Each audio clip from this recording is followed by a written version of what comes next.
Once upon a time in the sprawling, vibrant city of Lagos lived a young woman named Ijeoma. To the wealthy patrons she sometimes served and the bustling crowds she moved through, she was nearly invisible, just another girl trying to get by, her face blending into the background. Her life from the outside was a simple one of work and quiet existence. But inside the single cramped room she called home, a different story unfolded, one thick with the scent of yesterday's worries. Ijeoma awoke slowly, drawn from a shallow sleep by the familiar gray light filtering through a crack in the curtains. Her mother coughed softly from the other mattress on the floor, a dry rattling sound that tightened a familiar knot in Ijeoma's stomach. It was a sound that had become the soundtrack to their lives, a constant reminder of bills they couldn't pay and medicine they couldn't afford. They shared the room, its walls holding the memory of every lean month, every whispered prayer, every quiet tear shed in the dark. Rent was a red circle on a calendar she couldn't afford to replace. The landlord, a man whose patience had long since worn thin, had stopped by 2 days ago. His voice, already sharp, had grown cruer, his threats of eviction more pointed. Ijeoma could still feel the shame of his words. There was a handful of rice left in the sack, maybe enough for 2 small meals if she stretched it. 2 onions sat on the counter, their skins papery and dry. That was it. But today, there was a job, a last-minute booking from the agency, a single shift at a high society charity gala. The pay was more than she usually made in a week, a lifeline she clung to with desperate hope. The venue was the Henry Foundation Hall, a place she had only ever walked past, staring at its polished brass doors and wondering what life was like on the other side, a life without the constant knowing fear. She dressed quietly in her crisp black and white uniform, the fabric thin but clean. She had washed and ironed it late last night by the light of a single candle. Her mother stirred, her eyes clouded with fatigue, finding Ijeoma in the dimness. "You are going?" she asked, her voice weak, a thread of sound in the quiet room. "Yes, Mama," Ijeoma said, kneeling beside her. She placed a hand on her mother's forehead. It felt warm, too warm. The fever was stubborn. "A big event? A very important place. I will do well." Her mother's grip on her wrist was frail but insistent. "Be careful, my daughter. Those places, they are not for people like us. They look down on us." Ijeoma forced a smile, a small, tired curve of her lips that didn't reach her eyes. "It is just for one night." She straightened her collar, the simple act, a shield against her own fear. She felt like a soldier going into battle. "I will bring something home," she promised. It was a vow she had made 100 times, a weight she carried with her every single day. Hours later, she stood in a cavernous service basement that smelled of disinfectant and nervous sweat. The air was cool and damp. She and 2 dozen other temporary staff were crammed together, their anxious faces illuminated by the harsh fluorescent lights. Their simple uniforms were a stark contrast to the opulence being assembled on the floors above. Belinda, the event planner, stood before them, a clipboard clutched in her hand like a weapon. Her voice was sharp and loud, cutting through the anxious chatter like a whip. "Listen up!" Belinda barked, her eyes sweeping over them with a practiced disdain that made Ijeoma's stomach clench. "Let's be clear. You are here because our regulars are busy. That means you are replaceable. I can have 10 more of you here in 20 minutes. One mistake, one dropped glass, one wrong turn, one rude word to a guest, and you are out. No pay, no second chance. You will be escorted from the premises. Understood?" A nervous murmur of yes rippled through the group. The fear was palpable. Belinda's gaze landed on Ijeoma, her eyes narrowing for a moment as she consulted her clipboard. You're Ijeoma?" "Yes, Mom. Your file says you're quick and polite." "We'll see." She tapped the board with a perfectly manicured nail. "You're on the VIP drink circuit. That means you will serve the guest of honor and his table exclusively. Do not speak unless spoken to. Do not make eye contact for too long. Just serve, smile, and disappear. You are wallpaper, understood? Your job is to be invisible." She paused for effect, letting the threat hang in the air. The guest of honor is Michael Aoro. He owns this building. He funds this charity. He is not a man who tolerates mistakes. Do not make me regret putting you on his service. Ijeoma's breath caught in her throat. Michael Aoro, the billionaire philanthropist. His foundation funded scholarships for low-income students. The very kind of program she had once spent nights dreaming about, filling out applications that were never sent. The forms were still in a folder under her mattress, a collection of faded hopes. It was the future that had vanished the day her father died, forcing her to drop out of school to support her mother. To be serving him now felt like a strange, painful twist of fate, the universe mocking her with a glimpse of a life she might have had. She nodded, her face a mask of professional calm she did not feel. She would be invisible. She would not make a mistake. Ijeoma was allowed upstairs to familiarize herself with the layout, a ghost in a uniform moving through a world not meant for her. The main hall was a fantasy taking shape, a symphony of extravagance. Teams of vendors moved with quiet efficiency, dressing tables in snow-white linens, so pristine they seemed to glow. They arranged towering centerpieces of exotic flowers, lilies, orchids, and roses that filled the air with a sweet, heavy perfume. Crystal chandeliers, massive and intricate, glittered from the high ceiling, their light refracted into 1,000 tiny rainbows on the polished marble floor. Media walls covered in the foundation's elegant logo stood waiting for the flash of cameras. It was a world built on a level of wealth she could barely comprehend, a universe away from her single room and the dwindling sack of rice. Every flower in one centerpiece could feed her and her mother for a week. In the center of it all stood Vanessa, a woman who seemed to be carved from glamour itself. Her gown shimmered under the work lights, a cascade of silver sequins that seemed to drink the light and radiate it back. She was doing a camera rehearsal, posing while a photographer checked angles, her expression one of bored impatience. She held her head at a precise angle, her chin tilted just so. "No, no," Vanessa said, her voice dripping with irritation. She pointed a manicured finger at Belinda. "The key light is too harsh. It's washing me out, and I need a 3-4 shot when I'm on the podium, not a direct frontal. It's more flattering for my profile. Have we not been over this?" Belinda nodded, her own stress visible in the tight set of her jaw as she scribbled furiously onto her clipboard. "Of course, Vanessa. My apologies. We'll adjust it immediately." Vanessa showed no interest in the charity banners or the pamphlets detailing the foundation's work with underprivileged children. Her focus was entirely on the performance of the evening. She wanted perfect photos, a perfect stage, a perfect backdrop for her role as the billionaire's fiancée. Ijeoma watched, a quiet anger mixing with a strange sense of awe. To have so much and to care so little seemed the greatest poverty of all.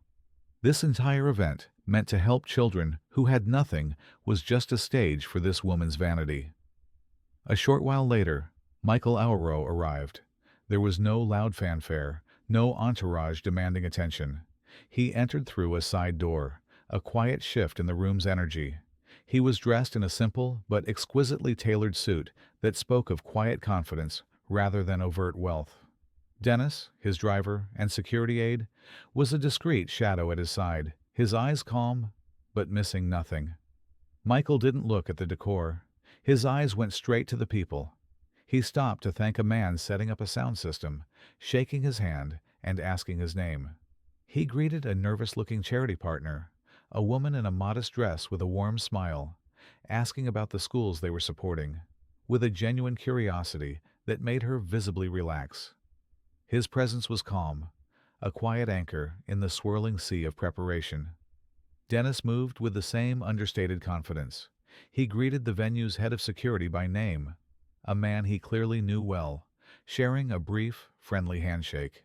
He knew the catering manager, the lead technician, everyone. They were a team built on years of loyalty and mutual respect, not on noise and commands. Ijeoma watched from a distance, refilling a water pitcher, her movement slow and deliberate so as not to draw attention. She had expected arrogance, a sense of ownership that radiated from a man so powerful. She expected him to command the room like Vanessa did. Instead, she saw humility. Michael's shoulders were relaxed, his voice gentle. He listened more than he spoke. She was surprised that someone so rich could be so quiet, so utterly at ease without needing the world to notice him. The contrast between him and his fiancée was a jarring silence, a question hanging in the glittering perfumed air. One seemed to be the sun, radiating a quiet warmth. The other was a mirror, merely reflecting the light. The service area backstage was a hive of controlled chaos. The air was a cacophony of smells, garlic sizzling in a pan, the sharp zest of lemons, the metallic scent of stress sweat. Chefs plated intricate appetizers with tweezers, their faces masks of concentration. Servers rushed to polish endless rows of wine glasses until they gleamed under the harsh fluorescent lights. Ijeoma was tasked with folding napkins into elegant swans, a repetitive task that allowed her to observe the frantic dance around her. It was then that she saw the slayer, some to unpacking crates of premium wines. He handled the bottles with a reverence usually reserved for sacred objects, his movements precise and practiced, a small island of calm in the storm. Then, a man in a baseball cap slipped from behind a humming ice machine. He moved quickly and quietly, his body language tense, his face obscured by the brim of his cab. He cornered Santo against a stack of empty crates, and a tense, whispered argument broke out. Ijeoma couldn't hear the words over the clatter of plates, only the sharp, angry hiss of their voices. A snake's warning in the noisy corridor. From her angle, folding napkin after napkin, she saw the man press a small brown envelope into Santo's hand. A flash of cash was visible for just a second before Santo's fingers closed around it, a convulsive movement. The man's finger jabbed toward a specific wooden crate, one among many. Ijeoma's eyes followed his gesture. Tucked into the corner of the crate's label was a tiny, almost invisible blue sticker. It was no bigger than her littlest fingernail. The man in the cap said one last sharp thing, his voice a low growl, and disappeared through a service exit, melting back into the city as if he had never been there. Stowe leaned against the wall, his face pale and beaded with sweat. He looked down at the envelope in his hand, as if it were a scorpion, his knuckles white. His eyes darted around the room, checking to see if anyone had noticed the exchange. He quickly shoved it deep into his pocket. He then went to the crate with the blue sticker, and with hands that trembled slightly, carefully removed a single bottle of wine. He set it aside on a separate counter, away from the dozens of others meant for service.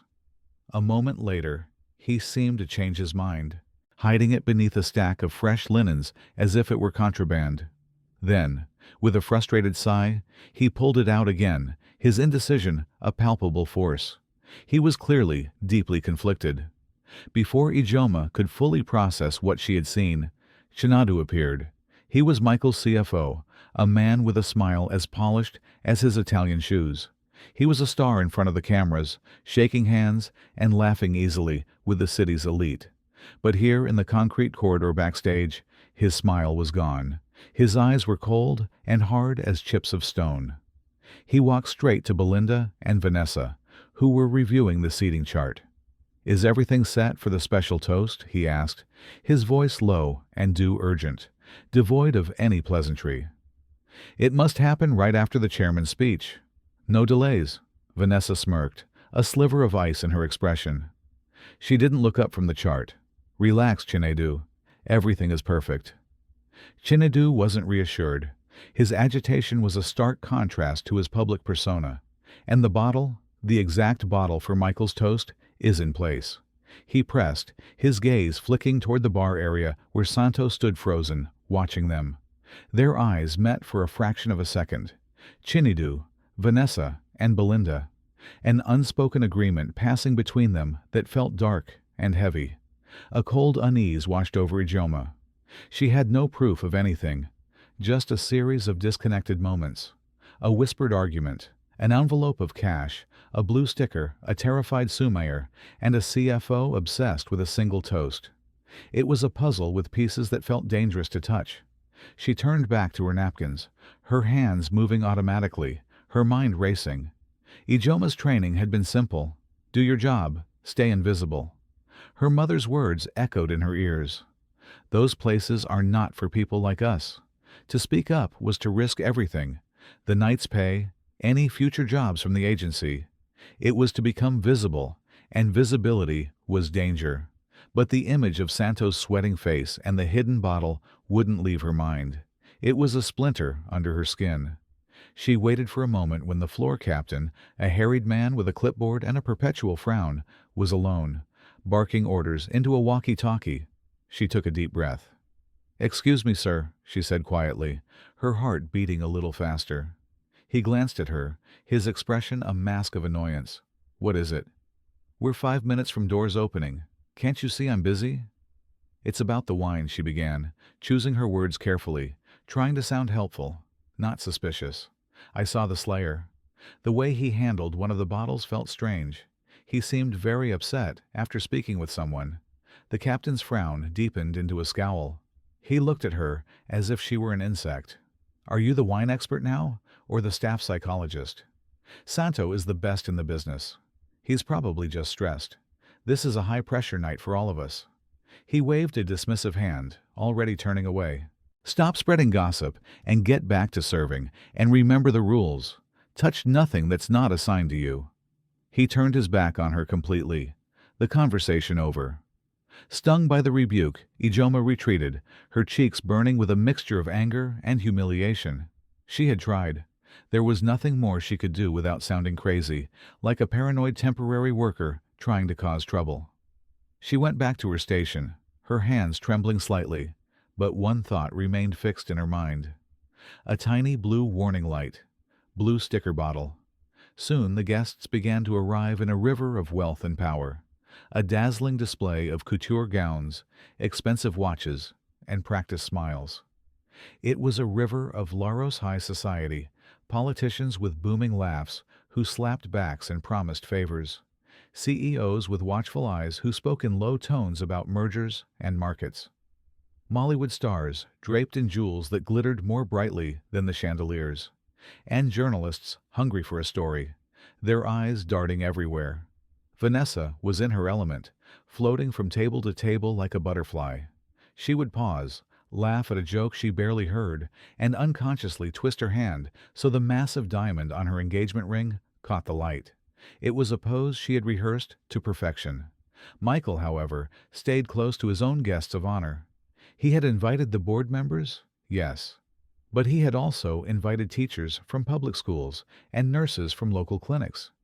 The people his foundation was meant to serve. He wasn't networking, he was listening. Ijeoma watched as his head inclined, his full attention on a woman in a simple but elegant dress, who was telling him about the lack of books in her classroom. He asked questions. He seemed to genuinely care. Dennis stood near the bar, a silent sentinel, his eyes constantly scanning the room, missing nothing. His presence a quiet promise of security. Later, there was a brief on-stage run-through for the main speeches. Vanessa insisted hers go before Michael's. "It's better for the flow of the evening," she said, though it was clear she wanted the prime spot, the opening act. Belinda agreed immediately, as if the thought of disagreeing was impossible. "An excellent idea, Vanessa." Michael was polite but detached, conceding without argument, as if the matter was of no importance to him. But when they stepped down from the small stage out of the main spotlight, Vanessa grabbed his arm, her manicured fingers digging into his sleeve. "Could you at least try to look happy for the photos?" she hissed, her voice a venomous whisper meant only for him. "We're supposed to be a power couple," my followers expected. Michael gently but firmly removed her hand from his arm. He didn't raise his voice or make a scene, but his posture stiffened. He simply said with a quiet finality, "This is not the time, Vanessa. This night is for the foundation." His quiet dignity was a wall she could not breach, and she stalked away, her silver dress rustling angrily. Back in the service alcove, hidden from the view of the glittering guests, Santo worked with trembling hands. The controlled chaos of the kitchen had not abated. but he seemed to exist in a bubble of silent fear. He took out the bottle with the blue sticker. His face was pale, his movements stiff with a terror that seemed to radiate from him. With a corkscrew, he opened the bottle. The pop was barely audible over the din of the party, a tiny sound marking a terrible, irreversible decision. He took a single elegant wine glass, polishing it one last time with a cloth, though it was already spotless. He poured a measure of the deep red liquid. He then took the crisp white napkin intended to go with it and made a tiny deliberate fold in one corner. A mark so subtle, so insignificant that only a trained eye or one specifically looking for it would ever notice. It was a signal. Chinedu materialized behind the bar, a ghost in a tuxedo. He didn't look directly at Santo, pretending to check on the stock of another wine. But as he passed, he murmured, his voice a low threat that slid through the air like a knife. "No mistakes tonight." Santo nodded, his eyes fixed on the polished countertop. He couldn't bring himself to look the CFO in the eye. He felt the man's presence linger for a moment, before moving on. Ijeoma watched it all unfold from across the room, a cold dread coiling in her gut. She saw Santo set the single marked glass aside, separate from the large silver tray, being prepared for the other VIPs at the head table. A moment later, she saw Chinedu give a subtle, almost imperceptible nod to Belinda, who was standing by the stage entrance. Belinda then caught the eye of a roaming MC and gave a small signal of her own. The timing was being coordinated. It was a silent, deadly ballet, and the curtain was about to rise. Her stomach twisted into a tight, cold knot. This was wrong. This was more than just a strange feeling. It was a certainty, a cold spike of fear in her heart. She had to get closer. She found another server, a young man named David, who had a kind face. "Please," she whispered, her voice urgent, injecting a note of panic she didn't have to fake. "My mother just sent a message. She's not well. I need to be near the exit in case I have to leave. Can you cover my tables for 10 minutes? I'll take the VIP bar duty for you. It's less walking." David, seeing the genuine fear in her eyes, nodded sympathetically. "Of course. Don't worry. I've got it. Hope she's okay." The swap was made. Ijeoma was now assigned to the station right beside the main VIP bar, close enough to see and hear everything. She polished glasses that were already spotless, her hands moving automatically, while her mind raced trying to piece it all together. The money, the sticker, the separate glass, the folded napkin, the coordinated signals. It all pointed to one terrible, unthinkable conclusion. Someone was trying to hurt Michael Aoro. The lights in the grand hall dimmed. A spotlight hit the stage. Belinda gave a final cue, and the MC's voice boomed through the speakers. Vanessa walked to the stage, a dazzling smile fixed on her face. She delivered a flawless, showy speech about legacy and family. Words that sounded grand, but meant nothing. She barely mentioned the charity's actual work with students in schools. Then Michael stepped up. He didn't use the teleprompter. He spoke from the heart, his voice steady and sincere. He thanked the teachers and nurses in the audience by name, asking them to stand. He told a story about a young girl from a village school who wanted to be an engineer, and how the foundation's first grant had provided the book she needed. And then he announced a new, larger fund dedicated to rebuilding schools in rural communities. The hall erupted in genuine, heartfelt applause. Everyone was clapping, except for Vanessa and Chinedu. Their smiles were perfect, painted things that never reached their eyes. As the applause began to fade, the plan moved into its final deadly phase. The air grew thick with anticipation. Stowe picked up a small polished silver tray. On it sat the single glass of wine, the one with the tiny fold in the napkin beneath it, a white flag of surrender. He started walking toward the stage, his steps hesitant, his shoulders hunched. He looked like a man walking to his own execution. The MC's voice rang out again, bright and cheerful, oblivious. "And now, please raise your glasses for a special toast to generosity, led by our chairman, Michael Aoro." Belinda moved with a practiced ease that looked entirely natural. She intercepted Santo, taking the tray from his trembling hands with a brilliant, reassuring smile meant for the audience. She then turned and guided it directly toward Michael as he stepped down from the stage. At that exact moment, as if on cue, a wall of photographers surged forward, their flashes popping, creating a blinding barrier of light and bodies. Dennis, who had been moving to follow Michael, was blocked, separated from him by several meters of chaos. He was shouting something, but his voice was lost in the noise. Michael, gracious and unsuspecting, smiled at Belinda and reached for the glass. He took the one offered to him, the marked glass. The camera lights bloomed, catching the deep red of the wine, the sparkle of the crystal. He lifted it, preparing to speak. Across the stage, Vanessa lifted her own glass, her eyes not on the crowd, but fixed on Michael's hand, with a predatory stillness. Near the back of the room, Chinedu watched the rim of the glass as it moved slowly, inexorably toward Michael's lips. Santo, his part played, stared at the floor, unable to watch the final act. Ijeoma stood in the wings, her heart hammering against her ribs so hard she could feel it in her throat. She saw it all in horrifying slow motion, the tiny folded napkin under Michael's glass, the blue sticker bottle, now empty and discarded behind the bar, the chilling satisfaction in Vanessa's smile. Everything she had seen, every suspicion she had harbored, snapped into focus. The puzzle was complete, and the picture it made was murder. He was going to drink it. In 5 seconds he would be dead, and she would be the only one who knew why. Her mind raced. What could she do? Shout. By the time anyone understood her warning, it would be too late. A single swallow was all it would take. Her job, her mother, the rent, all of it flashed through her mind. To act was to invite ruin. To stay silent was to watch a man die. There was only one way, one terrible certain way to stop it now. She didn't think, she moved. In a heartbeat, Ijeoma sprinted from the side aisle, a blur of black and white against the opulent backdrop.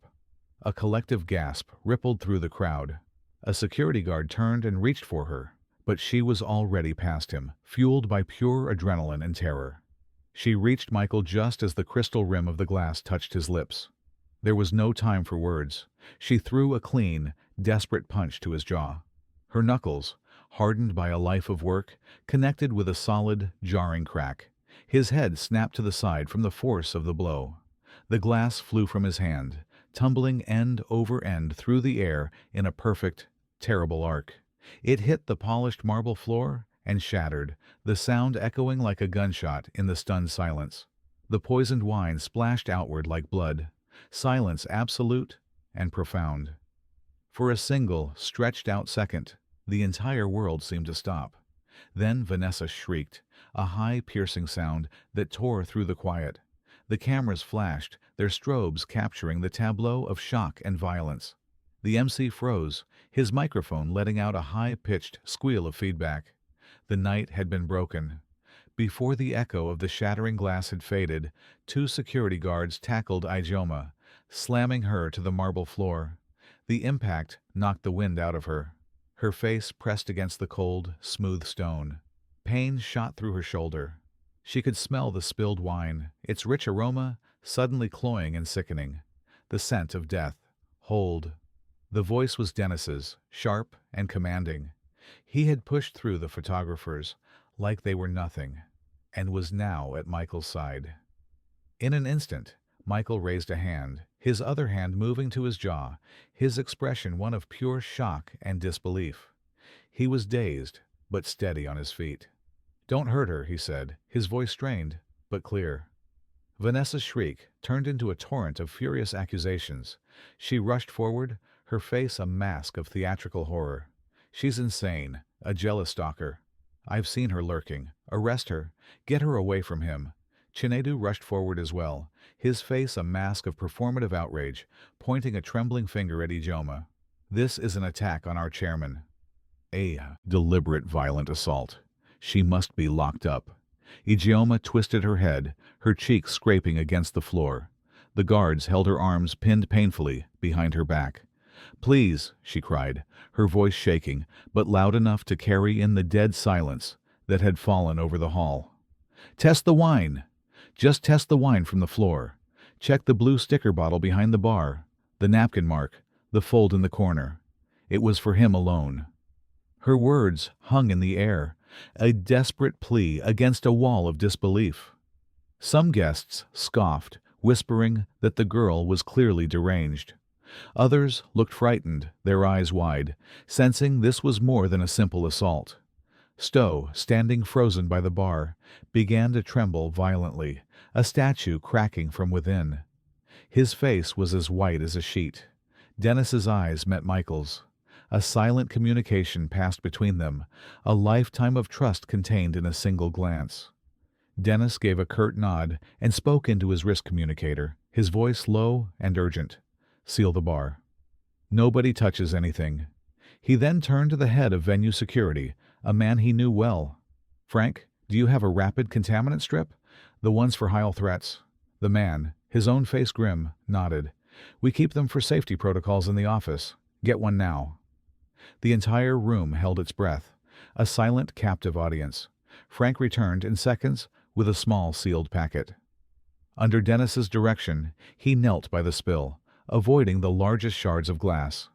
He carefully collected a few smaller fragments, swabbing the dark red residue of the wine onto the test pad.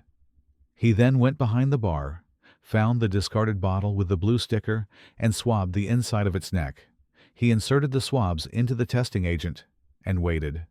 Everyone watched, their eyes fixed on the small white strip in his hand. For 5 seconds, nothing happened. Then a dark line appeared. Then a second. The indicator pad turned a vivid, undeniable color, a slash of crimson against the white. A hush spread through the hall like a wave, a collective intake of breath. The test was positive. Dennis looked at Michael and mouthed a single chilling word: hot. Michael's face, which had been a mixture of shock and pain, hardened into a cold, sharp focus. He looked down at Ijeoma, still pinned to the floor by his security, her eyes wide with fear and relief. The girl who had just punched him in the face had also just saved his life. The positive test result acted like a switch, flipping the atmosphere in the room from confused disbelief to palpable fear. The abstract threat had become real. The lie had been exposed. Stowe broke first. A loud, racking sob escaped him, and he sank to his knees behind the bar, his composure completely gone. He covered his face with his hands. "It wasn't my idea," he cried, his voice muffled. "He paid me. A man in a cap paid me to do it." All eyes turned to him as he lowered his hands, his face streaked with tears. "He told me to reserve one glass only for the chairman." He lifted a shaking finger and pointed directly at a stunned Chinnidu. Chinnidu let out a short, sharp laugh, but it sounded brittle and thin, an unnatural sound in the tense silence. "This is a crazy story. The Sumir is clearly drunk or disturbed. He's trying to blame anyone to save his own skin. He probably made a mistake and is trying to cover it up." But his eyes, for a fraction of a second, flicked toward Vanessa. It was a small, panicked movement, a crack in his polished facade. But Ijeoma saw it. Vanessa saw it too. She turned on Stowe, her voice like ice, sharp and cruel. "How dare you? You're a drunk and nobody. I will see to it that you never work in this city again. You'll be cleaning toilets for the rest of your life." Her threat was meant to silence him, to remind him of his place. But it was too late. The threads were already coming loose. Dennis spoke quietly into his communicator again, his eyes never leaving Chinadu. "Lock down the exits, all of them. No one leaves." Belinda rushed forward, her face flushed with panic, her professional calm shattered into a million pieces. "You can't do that. We have senators, ambassadors here. You can't hold them hostage. This will be a diplomatic incident." Michael's voice cut through her protests. It was quiet, but it held an unmistakable edge of steel that silenced the room. "No one leaves until the police arrive," he said, addressing the entire room, his authority absolute. "I apologize for the inconvenience. Your safety is our first priority. Please be patient." His steady presence was a calming influence, turning the volatile situation into a controlled one. The guests, though rattled, seemed to defer to his judgment. The investigation began immediately, led by Dennis. He had the venue's security team pull the CCTV footage from the service corridor. They played it on a laptop right there in the hall. The silent, grainy images, a stark contrast to the glittering opulence around them. The first clip showed the tense meeting behind the ice machine. A man in a cap was clearly visible. Handing Stowe a brown envelope, they froze the frame, zooming in on the man's profile. The man's jawline was sharp, his watch expensive and familiar. It looked exactly like the one Chiadu was wearing. A murmur went through the small crowd gathered around the laptop.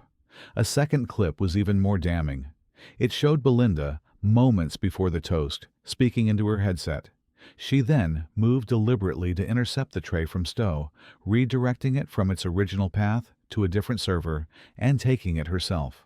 Her movement was precise, almost rehearsed, ensuring the special tray went straight to Michael at the exact moment the photographers surged forward. The conspiracy was no longer just a suspicion. It was visible on a screen for all to see. Belinda saw the footage, and her face crumpled. All the fight gone out of her. Vanessa, seeing the evidence pile up against her accomplices, made a desperate dramatic move. She was a performer, and this was her final performance. She grabbed the MC's microphone from the frozen man's hand. Her face was streaked with tears she had summoned from Will alone. A perfect picture of a wronged, terrified fiancé. "This is all a setup," she cried into the mic, her voice trembling dramatically. "That girl," she pointed a shaking finger at Ijeoma, who was now being helped to her feet by a guard, "is an obsessive fan. She has been trying to get close to Michael for months. I've warned him about her.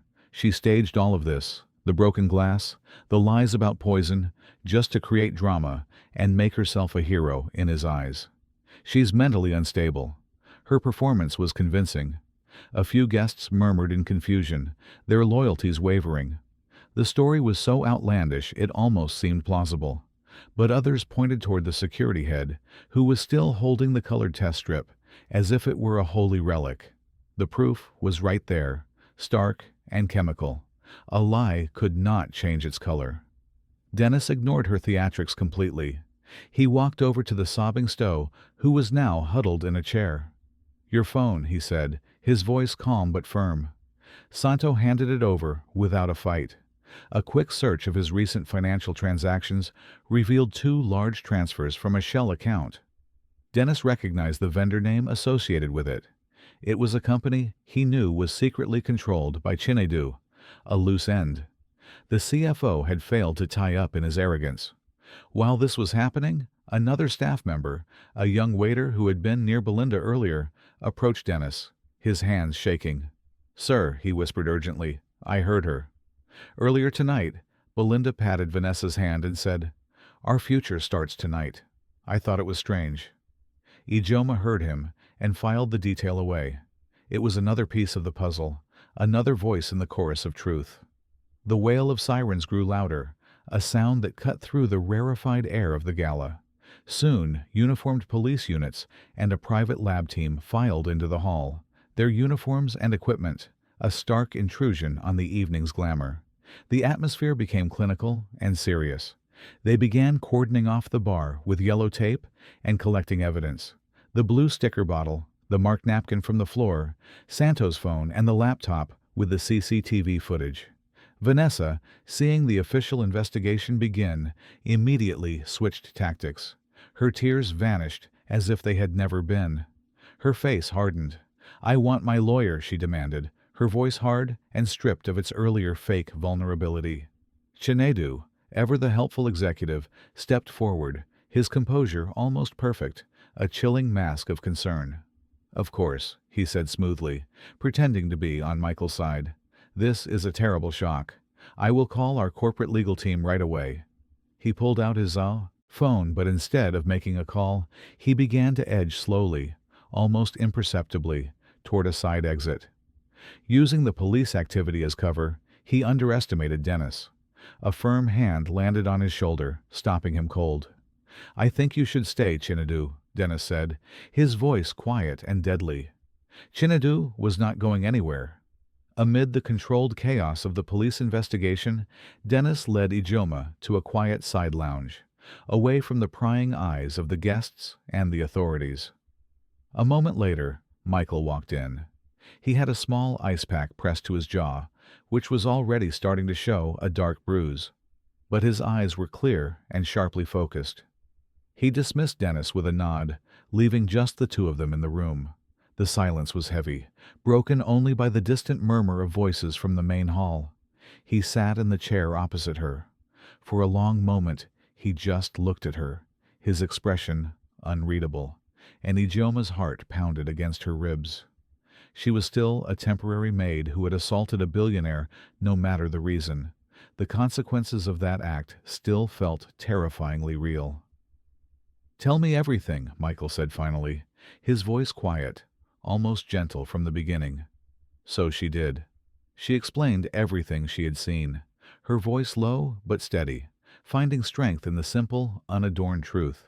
She described the man in the cap, the furtive exchange, the brown envelope, the tiny blue sticker on the wine crate that no one else had noticed. She told him about Santo's palpable fear, Chinidu's cold pressure, and Vanessa's icy smirk.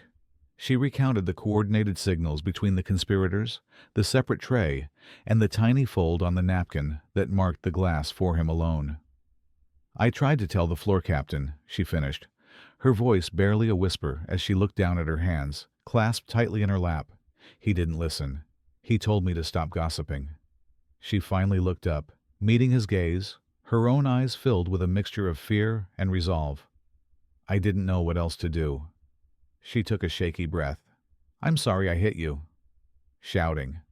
Shouting wouldn't have been fast enough to stop a swallow.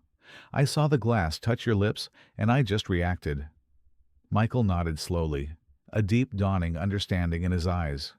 He lowered the ice pack from his jaw. "You chose the sure way," he said. "It wasn't an accusation. It was a statement of fact and of profound, humbling gratitude. You chose my life over your job, over your own safety." He paused, the weight of his words settling in the quiet room as he truly comprehended the incredible risk she had taken for a stranger. "Thank you." Meanwhile, police investigators began questioning Michael's inner circle in an adjacent room. "Is there any reason someone would want to target you, Mr. Okoro?" a detective asked. Michael's expression was grim. He explained that he had recently made significant changes to his will and the corporate charter. He had also updated the company's share controls, implementing new rules that limited the power of any single executive to make unilateral financial decisions. It was a move to ensure the company's long-term stability and prevent the kind of internal corruption he had begun to suspect. He also mentioned something he had kept quiet until now. "I recently suspended a vendor pipeline that Chain Nadu oversaw," he said. "The contracts were inflated, and the numbers didn't add up. I had started a private audit just last week. The motive began to form sharp and clear. With Michael dead, the old corporate structures would revert, giving Chinidu unchecked access to the company's finances once again. And if Vanessa, as his grieving fiancée, could sway public narrative and steady the markets, she would be seen as a hero, securing her own position of power and wealth." The detectives then questioned Vanessa. They asked her where she was during the wine preparation. "I was with my makeup artist in a powder room," she claimed, her voice smooth and practiced. But the CCTV footage told a different story. A clip from another angle showed her slipping into the service corridor for 30 seconds, just moments before the tray was brought out. She denied touching anything, but her lie was exposed by a high-resolution photo snapped by a gossip blogger. When they zoomed in on a shot of her holding her champagne glass, a tiny, faint smudge of blue was visible on her palm, the same color as the glue from the sticker on the wine crate. Cornered and facing a mountain of irrefutable evidence, Santo gave his full confession.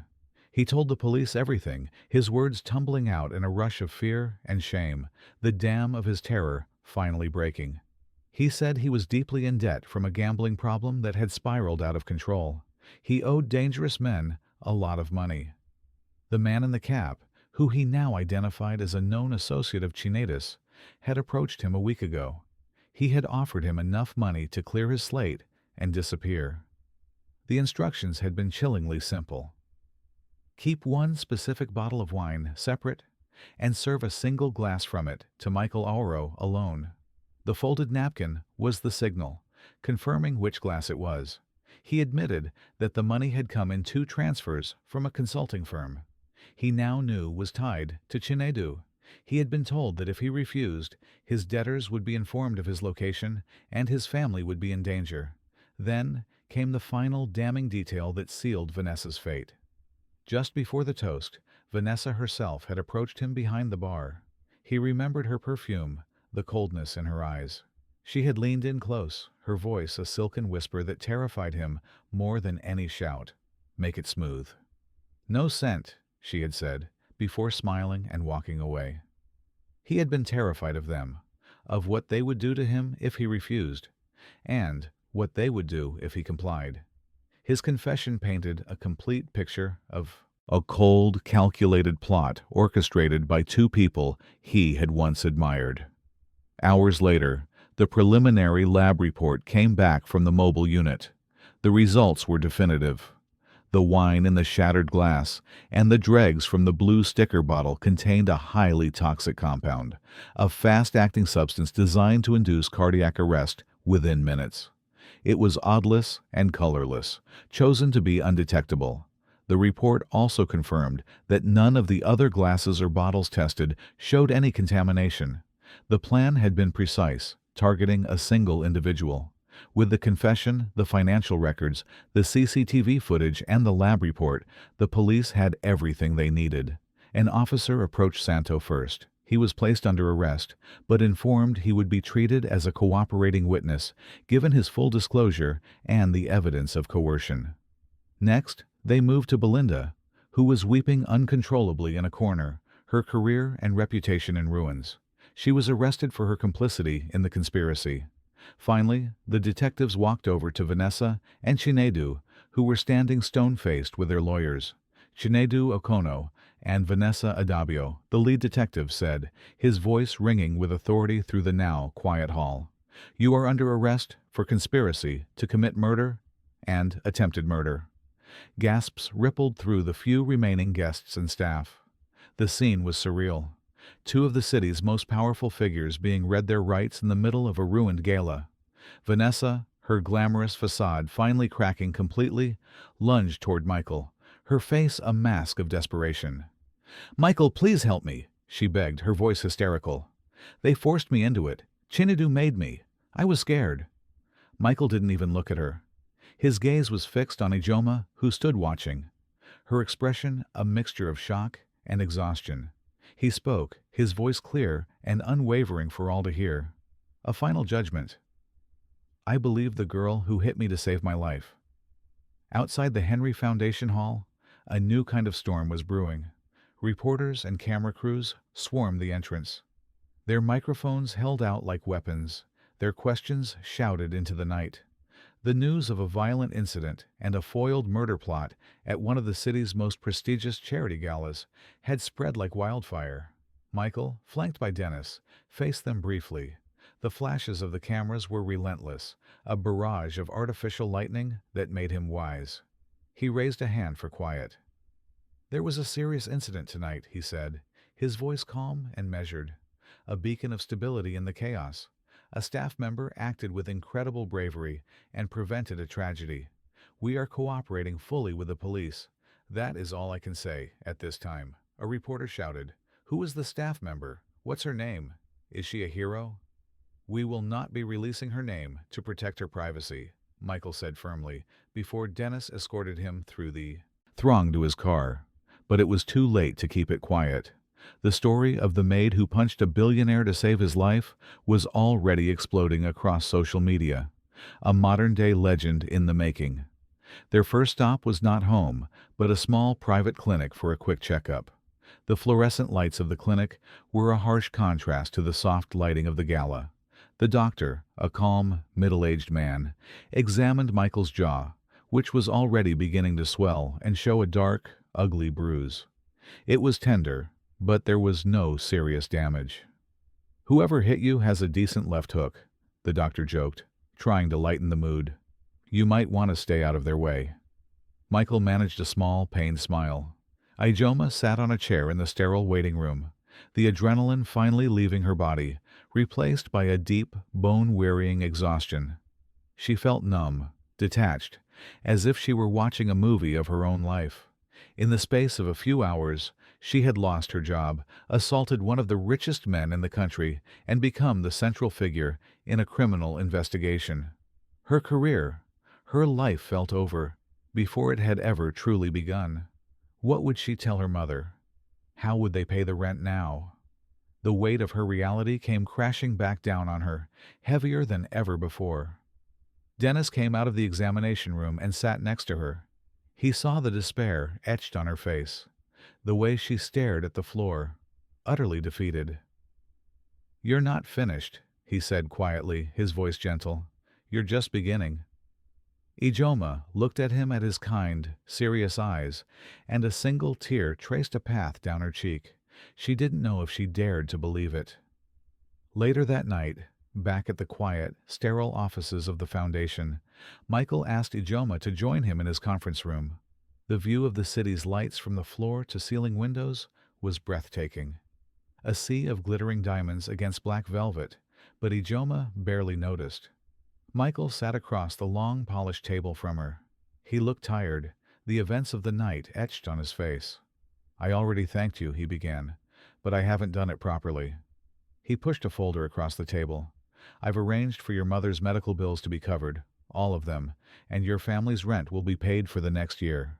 Ijeoma stared at the folder, overwhelmed. It represented a safety and security she couldn't comprehend. The knot of fear in her stomach loosened just a fraction, but she immediately pushed it back. "No, sir, I can't accept this. It's too much. I just did what anyone would have done." Michael's expression was gentle, but firm. "No," he said, pushing the folder back toward her. "You did what no one else did. You saw something, and you acted at great personal risk. You saved me. This isn't a reward, Ijeoma. This is a thank you. Let me help you breathe. Please." His sincerity was undeniable. He wasn't offering charity. He was offering a lifeline. Hesitantly, with trembling hands, she pulled the folder back. For the first time that long, terrible night, she felt a flicker of hope. In the days that followed, Michael ordered a full, deep-dive audit of his company's finances. What the investigators found was a web of deceit spun by Chayunedu, more extensive and audacious than anyone had imagined.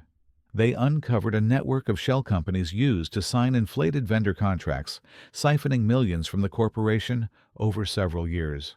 It was a slow, methodical bleed. Vanessa's bank accounts told a similar story, showing large debts to luxury brands and a series of recent extravagant purchases, a car, jewelry, a down payment on a property, all timed with large, untraceable cash deposits. The money they discovered was piped directly from Chinedu's fraudulent schemes to fund her lavish lifestyle, a partnership of greed and ambition. The board was shocked, but they stood firmly behind Michael, grateful for his leadership, and more profoundly, for his life. The court proceedings were swift. The evidence against China and Vanessa was overwhelming. The damning CCTV footage of the cash exchange and Belinda's interception of the tray. The phone logs showing their constant communication with Santo and Belinda in the hours leading up to the gala.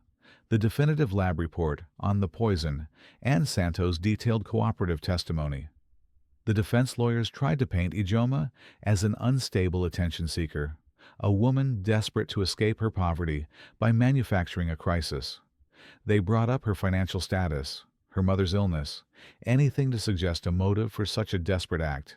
But her account remained simple, consistent, and backed by every piece of physical evidence. Her quiet dignity on the witness stand, where she recounted the events without drama or embellishment, was more powerful than any of their loud, baseless accusations.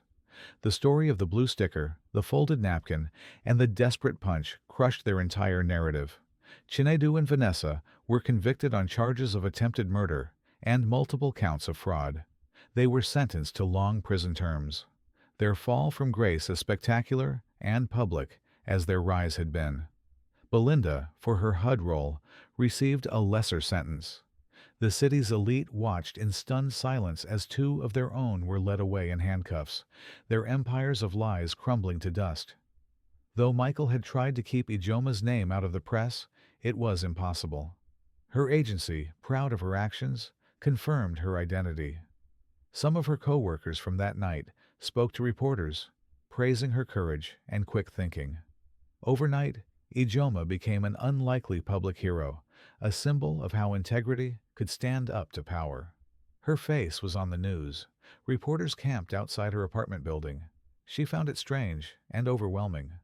Unused to any kind of attention, she hid in her room, scared of the sudden fame. Michael, understanding her discomfort, wanted to recognize her formally, but knew a public spectacle was the last thing she would want. He arranged a quiet award from the foundation. There was no red carpet, no flashing cameras. It was held in a small office with only a few board members present. He presented her with a certificate of bravery, a generous stipend to finish her education, and most importantly, the promise of stable, meaningful employment. Courage, he said to the small group, is not the absence of fear, but the decision that something else is more important. Ijeoma reminded us of that. The job Michael offered her was not as a server or a member of his domestic staff. He asked her to become a community liaison for the Foundation Scholarship Program, a role they created for her. You see things other people miss, he told her during the meeting in his office, the city stretching out below them. You notice details, and more importantly, you care enough to act on what you see. Those are the qualities we need. I want you to help us find students like you, a student who has the talent but lacks the opportunity. I want you to be their advocate. Ijeoma accepted, her eyes filling with tears she couldn't hold back. She was crying and smiling at the same time, a wave of relief so profound it almost buckled her knees. It was more than a job, it was a purpose. It was the future she thought she had lost forever, handed back to her, transformed and made new. It was a chance to be the person who opened the door for others instead of the one always standing on the outside. That evening she went home, not with scraps, but with bags full of groceries, fresh bread, fruit, a whole chicken, and a month's supply of her mother's medicine.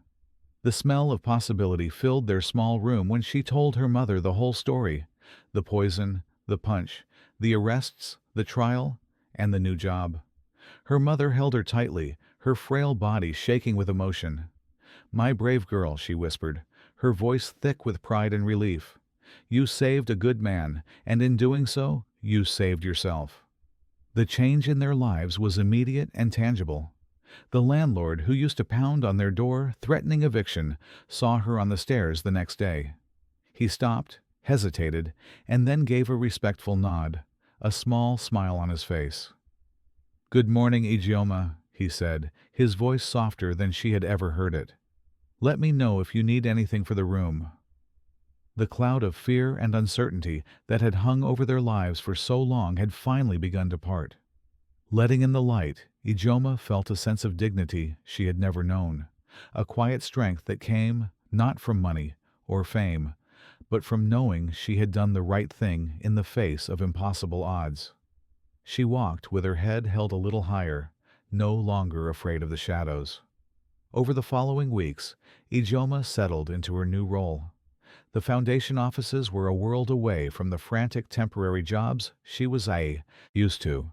It was quiet, professional, and everyone treated her with a gentle respect that was both unnerving and wonderful.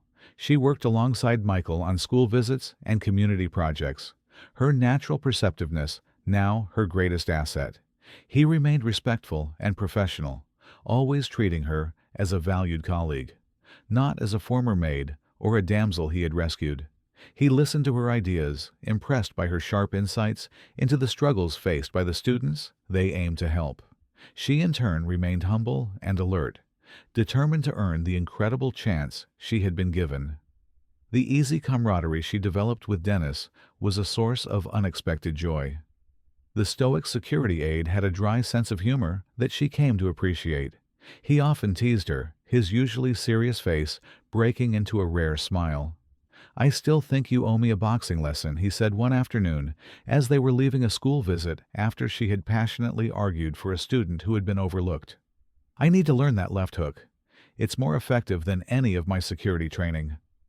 For the first time in a long, long while, Ijeoma laughed, a genuine carefree sound that felt like a new beginning. She felt light. She felt safe. To thank the small team that had stood by him through the ordeal, Michael hosted a small gathering at the foundation's quiet rooftop garden.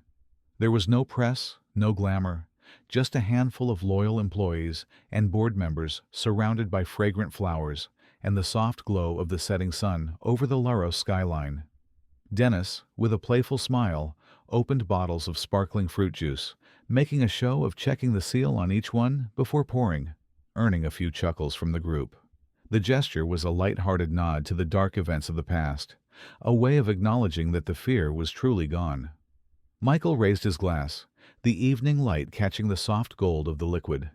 His eyes found Ijeoma's across the small circle, and he smiled a real, unguarded smile, the bruise on his jaw now completely faded. "To people who act when seconds matter," he said, his voice filled with a quiet, profound gratitude that was meant for her alone, to seeing what others miss, and to having the courage to do what is right, no matter the cost. Ijeoma lifted her own glass, her hand steady. She looked at the man whose life she had saved and at the new life he had given her in return. She thought of her mother sleeping peacefully at home, of the landlord's respectful nod, of the hope she saw in the students she met. "To second chances," she replied softly. They drank. There was no poison, no fear. There was only the taste of sweet juice, the warmth of the evening air, and the quiet promise of a future built on truth and courage. Sometimes, the line between survival and courage is drawn in a single heartbeat, and Ijeoma crossed it without hesitation. In a world that valued silence, she chose to speak. In a hall filled with power, she stood alone. And in one reckless, desperate act, she saved a life that changed her own forever. They called her a waitress, a servant, a nobody, but that night she became a symbol. A reminder that integrity doesn't wear diamonds. It wears courage. And sometimes the greatest heroes aren't the ones born into privilege. They're the ones who earn it in the quiet corners of the world. If you felt Ijeoma's story, her strength, her sacrifice, her victory, don't forget to like, subscribe, and share this video. Tell us in the comments, would you risk everything to save someone who didn't even know your name? Because she did, and that punch became the start of her destiny.